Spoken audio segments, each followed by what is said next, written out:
വീടിനപ്പുറത്തെ കുഞ്ഞുഞ്ഞമ്മ തോമസിന്റെ grand daughter. അറിയാം. എന്താ? എന്റെ വല്യമ്മച്ചി കുറെ വർഷങ്ങളായിട്ട് വളരെ ഡ്രൈ ആയിട്ടുള്ള ഒരു ലൈഫാണ്. അതുകൊണ്ട് ആ ജീവിതത്തിൽ കുറെ സുഗന്ധമൊക്കെ ഉണ്ടായിക്കോട്ടെ എന്ന് കരുതി ഞാൻ ഇവിടെ ഒരു പൂന്തോട്ടം ഉണ്ടാക്കുന്നുണ്ട്. അപ്പോഴാണ് കുട്ടികൾ പറയുന്നത് സാറിന്റെ കയ്യിൽ ഒരു മഞ്ഞ റോസാച്ചെടി ഉണ്ട്. മഞ്ഞ ഞങ്ങളുടെ പ്രിയപ്പെട്ട കളറാണ്. അപ്പോ സാർ അതെനിക്കൊന്ന് തന്നേക്കുമോ ചോദിക്കാനാണ് ഞാൻ വന്നത്.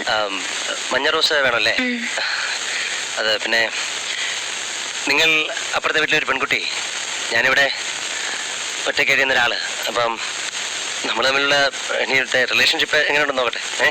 ഒരു ഇരിക്കും പ്ലീസ്. ശരി.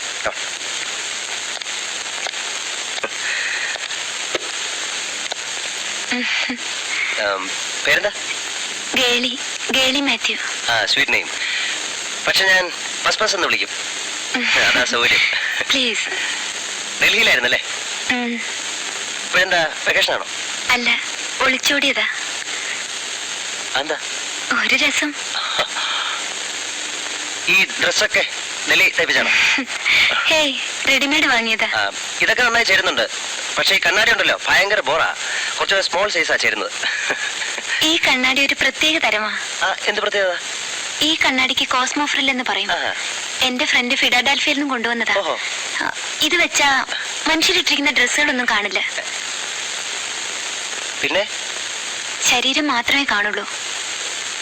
സാറിട്ടിരിക്കുന്ന ഡ്രസ്സൊന്നും ഞാൻ കാണുന്നില്ല. എന്താ? Only your body. I mean the naked body. അങ്ങനെ ഒരു കണ്ണാടി ഇവിടെ ഇല്ലല്ലോ. ലോകത്ത് എവിടെയെങ്കിലും ഉണ്ടായിരുന്നേ പിന്നെ എന്തൊക്കെ നടന്നേനെ. ഞാൻ വിശ്വസിക്കില്ല. വേണ്ട, വിശ്വസിക്കണമെന്ന് ഞാൻ പറഞ്ഞില്ലല്ലോ. എനിക്ക് വേണ്ടത് ആ മഞ്ഞ റോസാപ്പൂവാണ്. തരുന്നോ? ഇല്ല. മൈൻഡ് യു, എന്റെ പേര് ഗേളി എന്നാണ്. ശ്രീകുമാറിന്റെ കയ്യിൽ നിന്നും എന്തെങ്കിലും ഞാനത് വാങ്ങും. എന്ത് പറ്റി വേണമെങ്കിലും വെച്ചോ. ഓഹോ, കാണാം. കാണാം. കാണാം.